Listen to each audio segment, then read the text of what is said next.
रिजवान क्रांतिकारी रो पड़े और कहा जा रहा कि जेल कैंप में उनकी वापसी होने वाली है। नमस्कार, मैं प्रिंस कुमार सिंह और आप देख रहे हैं पॉजिटिव टॉक्स। अगर अभी तक आपने चैनल को सब्सक्राइब नहीं किया है तो खबरों से अपडेट रहने के लिए कृपया चैनल को सब्सक्राइब कर लीजिए। और जो लोग ऑलरेडी कर चुके हैं उन तमाम लोगों को हृदय धन्यवाद।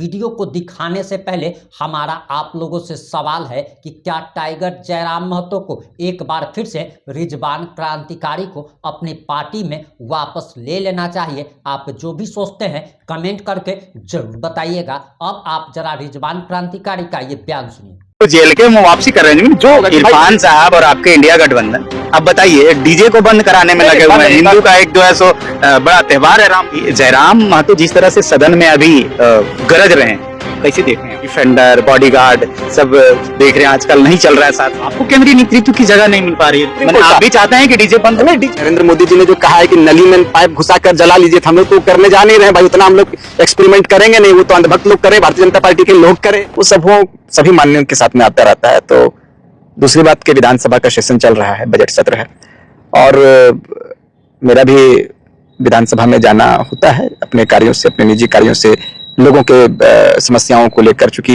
ये बड़ा इजी होता है, सभी विधायक महोदय, मंत्री महोदय सबों को एक जगह पर लोग इजीली मिल पाते हैं। तो इस क्रम में आप कह सकते हैं कि जयराम जी से मुलाकात हुई है कल, ऐसी बात नहीं है और मित्र हैं। मैंने कहा था कि भाई दल अलग हो सकता है, दिल अलग नहीं होता है। अगर मित्र आप हमारे हैं तो लोग चाहता है कि मित्रता हमेशा कायम रहे, उसी आधार पर मिलना जुलना होता रहता है। सभी से मिला। क्या गुफ्तगू हुई थी? कोई गुफ्तगू नहीं, बस हालचाल हुआ, सेहत की जानकारी ली गई, मैंने भी लिया, पुराने दिनों को याद किया गया और बस वैसी कुछ बात। पुराने दिनों में फिर वापस लौट रहे रिजवान? नहीं, दिन पुराने याद किए जाते हैं, जो दिन बीत जाते हैं वो बीत जाते हैं। उनके सूत्र बता रहे हैं कि वापस आ रहे हैं। नहीं, बीता हुआ दिन वापस नहीं आता है, जो बीत जाते हैं वो बीत जाते हैं और भविष्य देखा जाता है, वर्तमान देखी जाती है। क्योंकि लोग ये भी कह रहे हैं कि जेएमएम से कहीं जब से गए हैं, अब उनका डिफेंडर, बॉडीगार्ड सब देख रहे हैं, आजकल नहीं चल रहा है साथ साथ, तो कहीं ना कहीं वो नाराज निकल रहे हैं, इसीलिए वो जेल के में वापसी कर रहे हैं। जो उनका प्रतिभा है वो जेएमएम में नहीं निकल पा रहा है, वो फिर वो जेल के में आएंगे तब निकलेगा। नहीं, प्रतिभा बार बार प्रतिभा को दिखलाया नहीं जाता है। प्रतिभा एक बार दिखाई जाती है और भापने वाले भाप लेते हैं कि किनके अंदर कितनी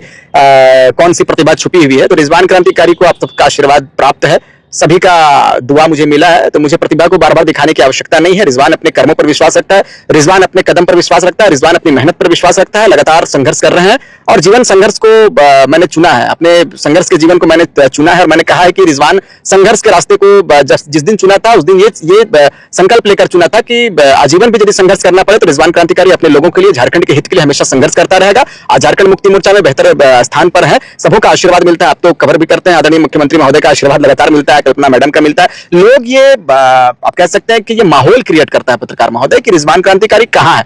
रिजवान क्रांतिकारी के साथ में सीएम है, राज्य रिजवान क्रांतिकारी के साथ में मुख्यमंत्री है, तमाम पदाधिकारी हैं, तमाम नेतागण हैं, मंत्रीगण हैं। तो मुझे इससे ज्यादा क्या चाहिए? आशीर्वाद स्वरूप सब कुछ मिल रहा है और आगे बेहतर कार्य करेंगे। झारखंड मुक्ति मोर्चा में भी मैं बेहतर कार्य कर रहा हूं, लोगों की समस्याओं को माननीय मंत्री तक मैं पहुंचाने का काम करता हूं। उनसे जो संबंधित पदाधिकारी होते हैं उनसे मैं लगातार बात करता हूं, उनकी समस्याओं से उनको रूबरू कराने का काम करता हूं। तो सेवा का भाव ही होता है एक राजनेता का या एक समाज सेवक जो समाज में सेवा करने के भाव से आता है, उनका ये मकसद होता है, उनका ये उद्देश्य होता है महोदय कि वो सेवा करे। जनता का जो काम है वो पदाधिकारियों तक, मंत्रियों तक या नेताओं तक पहुंचाने का काम करे, वो मैं कर रहा हूं। लेकिन जब ये इतना सारा कर रहे हैं तो देख रहे हैं कि आपके जो केंद्रीय नेतृत्व हैं वो पुराने जितने भी लीडरान हैं उनको जगह दे रहे हैं, आपको केंद्रीय नेतृत्व की जगह नहीं मिल पा रही है। लोग ये भी लगा रहे हैं कि वहां एक ही बार कुछ देर के लिए भोकाली के लिए दिया गया था, उसके बाद अब मैं स्पष्ट, अभी तो आपके चैनल में मैं ये भी कहूंगा कि बहुत सारे नेता ये सोचते होंगे कि आपके साथ में मैं कहीं प्रायोजित तरीके से तो प्रश्न आंसर नहीं हो रहा है, क्योंकि आजकल के लोगों के दिमाग में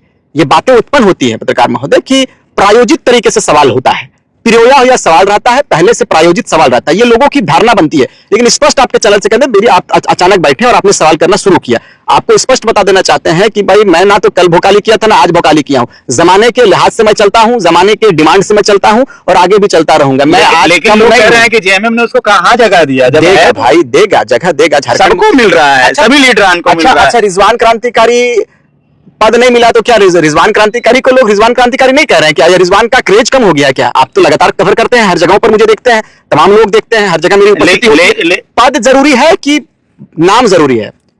ठीक है, पद पद काम करने के लिए होता है। मैंने कहा है, मैंने केंद्रीय नेतृत्व को मैंने कहा है कि आवश्यकता मेरी जब पड़े, जहां पड़े आप मुझे जिम्मेदारी दें, मैं मान। तो एक चीज और है कि जयराम महतो जिस तरह से सदन में अभी गरज रहे हैं, कैसे देख रहे हैं आप उनको? बेहतर है, मैंने कहा कि वे यूथ लीडर हैं, और यूथ लीडर चाहे किसी भी दल से आता हो, वो बेहतर विषयों के साथ में यदि सदन में है, हाउस में यदि विषयों के साथ में लोगों की समस्याओं को अवगत करा रहा है यदि सदन को, तो मुझे लगता है कि एक बेहतर कह सकते हैं कि प्रयास है, उस प्रयास को और वो बेहतर करे। मैंने तो हमेशा कहा कि इंडिया गठबंधन में आकर इस प्रयास को करो, आप और सहायता मिलेगा और मदद मिलेगी, हम सब साथ रहेंगे। और भी विपक्ष को कैसे देख रहे हैं, जो राष्ट्रीय दल है तो सदन में कैसे देख पा रहे हैं? कोई राष्ट्रीय दल झारखंड मुक्ति मोर्चा अभी बिल्कुल कह सकते हैं कि इंडिया गठबंधन मजबूत है, और मुझे लगता है कि भारतीय जनता पार्टी बिल्कुल पछड़ चुकी है। भारतीय जनता पार्टी बिल्कुल, क्योंकि उनके पास मुद्दा ही नहीं है, उनके पास मंदिर मुद्दा है, मस्जिद मुद्दा है, साउंड मुद्दा है कि रामनवमी में साउंड लगेगा कि नहीं लगेगा, भगवा झंडा फहरेगा कि नहीं फहरेगा, ये विषय लेकर आ रहे हैं। भाई जनता के विषयों के साथ में आइए। इरफान साहब ने आपने कहा, सुना होगा कि इरफान साहब और आपके इंडिया गठबंधन, अब बताइए, डीजे को बंद कराने में लगे हुए हैं। हिंदू का एक जो है सो बड़ा त्योहार है रामनवमी। रामनवमी का कदर हम कहते हैं, हमने तो पिछले बार भी कहा था, मैंने कहा था कि प्रभु श्री राम के नारे कह देने मात्र से, तो इरफान साहब कह रहे हैं कि डीजे बंद। मेरी बात सुन लीजिए ना, मैंने कहा कि प्रभु श्री राम जी के नारों को बुलंद कर देने मात्र से श्री राम जी के विचारों को जन जन तक आप नहीं पहुंचा सकते। जय श्री राम कह देने मात्र से प्रभु श्री राम को बल नहीं मिलेगा। प्रभु श्री राम के जो अनुयायी हैं, जो उनके बताए हुए तरीके पर चलते हैं, प्रभु श्री राम जी ने क्या कहा था? इंसानियत की सेवा कीजिए। इंसान से बड़ा जो सेवा होता है, मनुष्य से बड़ा सेवा कुछ नहीं होता है। मनुष्य की सेवा कीजिए, प्राणियों की सेवा कीजिए।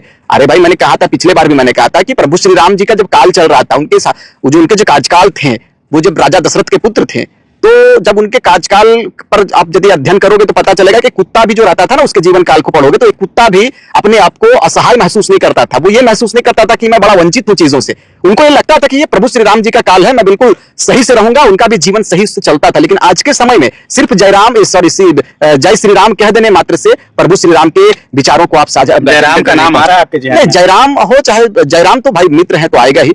श्री राम जी की बात मैं कर रहा हूं कि कहीं ना कहीं थोड़ी सी दोस्ती, नहीं दोस्ती है, मैं देखो दोस्ती है, लेकिन अब जेलकेम की तरफ नहीं, जेलकेम को हमने बनाया है पत्रकार महोदय, ये झुकाव वाली बात नहीं। जेलकेम को मैंने जब छोड़ा, जेलकेम को मैं बार बार पार्टी की जाहिर नहीं करना चाहता, क्योंकि मैं अभी अच्छी जगह पर हूं, अच्छे पार्टी में हूं, और बड़े झारखंड मुक्ति मोर्चा के कद्दावर नेताओं का मुझे आशीर्वाद मिल रहा है, हेमंत सोरेन जी का आशीर्वाद मिल रहा है। ठीक है, जयराम जी मित्र हैं, जयराम जी के जितने भी हमारे पार्टी में, जो पहले जो हम जिस पार्टी में थे, उस पार्टी के जितने भी नेतागण रहे हैं, सब हमारे मित्र समान हैं, सब छोटे भाई हैं, बड़े भाई। तो चूंकि एक बड़ा समय मैंने दिया है, तो लोगों से मिलना जुलना रहता है। तो मैं बात कर रहा था डीजे पर रोक जो लगाया गया है पत्रकार महोदय, ये माननीय न्यायालय का है, सुप्रीम कोर्ट का है। तो आप सुप्रीम कोर्ट का हम लोग सम्मान करते हैं। माननीय इरफान साहब ने कोई गलत नहीं कहा, उसने कहा कि भाई हम लोग सम्मान करते हैं सुप्रीम कोर्ट का। आप भी चाहते हैं कि डीजे बंद? नहीं, डीजे बंद मैं क्यों चाहूं भाई? सुप्रीम कोर्ट ने, कोर्ट को आप मानते हो ना, न्यायालय को तो मानते हैं, हर कोई मान रहे हैं। तो कहां मान रहे? जब न्यायालय का आदेश हो गया तो भानु प्रताप शाही डंके के चट पर कह रहा डीजे तो बजेगा। भानु प्रताप शाही के पास तो अब कुछ रहा नहीं। भानु प्रताप शाही को झारखंड के लोगों ने, उनके पार्टी को नेगलेक्ट कर दिया। भानु प्रताप शाही को उनके विधानसभा के लोगों ने नेगलेक्ट कर दिया, तो बैठकर अब रील बनाने का काम कर रहे हैं। डीजे पे जो विपक्ष का घेराबंदी है सदन के अंदर में, बेफिजूल है, मैं तो कहता हूं बेबुनियाद है ये। जब सुप्रीम कोर्ट का आदेश आ गया है, एक तरफ यदि अभी मोदी जी ने कह दिया कोई भी विषय को लेकर कि सुप्रीम कोर्ट का आदेश है तो अंधभक्त मान लेते हैं। ईरान और इराक क्या कहते हैं, उनका मामला चल रहा है विदेश में, तेल की कमी हो रही है, नरेंद्र मोदी जी ने कहा था। तो अंधभक्तों से भी मैं कहूंगा कि इनको तो दिक्कत नहीं होनी चाहिए, क्योंकि माननीय प्रधानमंत्री जी ने कहा था कि नली जो बहता है ना, नली, उस नली से गैस निकलता है, उससे पाइप जोड़कर आप ईंधन मतलब गैस का इस्तेमाल कर सकते हैं। तो अब उन लोगों को दिक्कत नहीं होना चाहिए। रोजा में थे आप? बिल्कुल रोजा में। 4 बजे भोर में जब इफ्तार करते हैं, तो आपके यहाँ वो इफ्तार के टाइम में जो 4 बजे भोर सहरी होता है, सहरी क्षमा चाहेंगे, सॉरी, सहरी जो करते हैं, तो शहरी के टाइम में आप भोजन किसे बनाए, लकड़ी से? नहीं, मैं दूध पीता हूँ और खजूर खाता हूँ। अच्छा, बस एलपीजी और लकड़ी यूज नहीं किया? क्या यूज किया? अब वो क्या यूज किया मैं चूंकि मैं जहाँ पर मैं रुका हूँ, वहाँ के जो हमारे सेवक हैं, जो हमें देते हैं लाकर सुबह के वक्त में, वो दिया, मैं खाया और फिर मैं अपने। आपके यहाँ टंकी भरल है एलपीजी का? अभी तो फिलहाल माँ से मेरी बात हुई है, क्योंकि घर में रहना कम होता है, तो हालचाल टेलीफोनिक माध्यम से ले लेता हूँ सबके आशीर्वाद से। तो अभी है सिलेंडर, आगे देखा जाएगा। लकड़ी लाएंगे, हम लोग तो किसान के बेटे हैं, हम लोग तो एक राउंड ऐसे भी जंगल घूमते हैं, जंगल से एक बोझा लकड़ी लाएंगे। अब भाई नरेंद्र मोदी जी ने जो कहा है कि नली में पाइप घुसा कर जला लीजिए, हम लोग तो करने जा नहीं रहे भाई, उतना हम लोग एक्सपेरिमेंट करेंगे नहीं, वो तो अंधभक्त लोग करे, भारतीय जनता पार्टी के लोग करे। क्योंकि सिर्फ जय श्री राम कहकर और वो अपनी रोटी को सेकने का काम कर रहे हैं। प्रभु श्री राम को हम भी मानते हैं, प्रभु श्री राम को सारे लोग मानते हैं। उनके बताए हुए विचारों को आत्मसात करने की आवश्यकता है। पत्रकार इसमें क्या कहिएगा, जो लाइन में लगे हुए हैं लोग एलपीजी सिलेंडर को लेके, गैस को लेके लाइन में लगे हुए हैं, उस पर क्या कहिएगा? इस पे हम क्या करेंगे? प्रधानमंत्री जी को सोचना चाहिए, राष्ट्रीय मामला है ना। ये तो अमेरिका के आगे घुटना टेक दिया महोदय ने। सुनने में आ रहा है कि वो कहे थे कि फलाने जगह से पेट्रोल लोगे मोदी जी, आप तो सुनते हाँ में हाँ मिला दिए माननीय प्रधानमंत्री जी। तो कहने का अर्थ है कि भाई ये तो विश्व के बड़े नेताओं को सोचना चाहिए कि एक देश में, एक छोटे राज्य में या एक देश के लोगों के अंदर कितनी बड़ी संकट आने वाली है।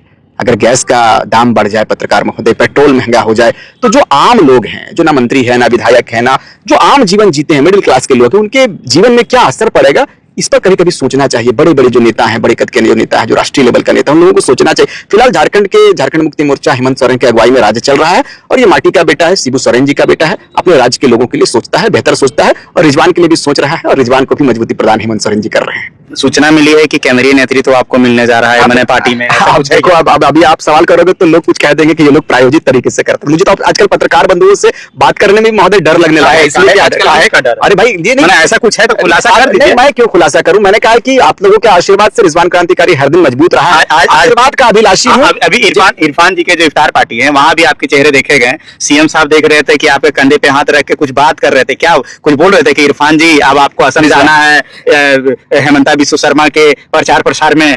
नहीं, क्या अब हेमंत, मैंने तो हेमंता जी का यहाँ पर विरोध मैंने किया था। मैंने मंच से कहा था कि हेमंता जी, ये हेमंता नहीं है, ये हेमंत है और हेमंत की सरकार बनने वाली है। आपने कवर किया था, मैंने गिरिडीह में भी आपसे मुखातिब हुआ था। मैंने आपने सवाल जब किया तो आपके सवालों को मैंने उत्तर भी दिया। मैंने कहा था अब असम की जिम्मेदारी देगी तो बिल्कुल जाएंगे। झारखंड मुक्ति मोर्चा यदि मुझे कहेगा कि रिजवान क्रांतिकारी को असम जाना चाहिए, वहां के लोगों के बीच में अपने बातों को रखना या वहां की जिम्मेदारी देगी तो बिल्कुल। रिजवान तो जिम्मेदारियों के लिए आया है ना, झारखंड मुक्ति मोर्चा में रिजवान सेवा के देने के लिए आया। अब रिजवान क्रांतिकारी की सेवा को जिस रूप में पार्टी लेगा, मैं दिन रात खड़ा रहता हूं पार्टी के लिए, अपने लोगों के लिए, आवाम के लिए। पार्टी को कैसे मजबूत किया जाए, पार्टी को कैसे राज्य स्तर से लेकर राष्ट्रीय स्तर तक कैसे पहुंचाया जाए, इस चिंता के साथ में हमेशा रिजवान क्रांतिकारी का। अब आपकी क्या प्रतिक्रिया, अपनी प्रतिक्रिया जरूर दीजिएगा। जुड़े रहे हमारे साथ। जय हिंद, जय भारत।